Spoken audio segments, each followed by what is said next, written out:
skipping style in English phrasing. Hello, everyone. In today's video, we'll be exploring an interesting concept in English language learning, the skipping style. This style is not just about grammar or vocabulary, but about the rhythm and flow of English.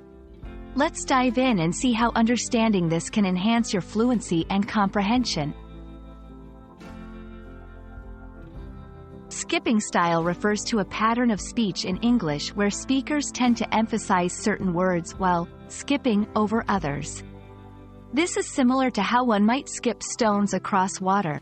In speech, this means stressing important words while quickly moving through less critical ones. This style is natural in English and helps to convey meaning more effectively. Now, let's look at some examples. Consider the sentence, "I'm going to the store."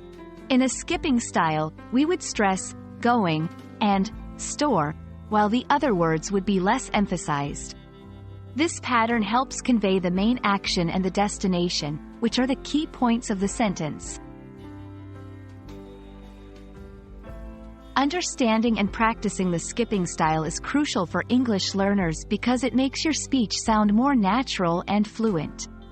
It also aids in better listening comprehension, as you start to recognize which words are stressed and which are less important in a conversation. Practicing skipping style involves listening and repeating. Listen to native speakers in movies, shows, or conversation, and pay attention to the rhythm of their speech. Try to mimic this pattern, emphasizing the key words in your sentences while softly saying the others. We hope this video has shed some light on the skipping style in English. Remember, mastering this style can make a significant difference in how natural your English sounds. Keep practicing, and you'll find your fluency improving. Thanks for watching, and we'll see you in the next video.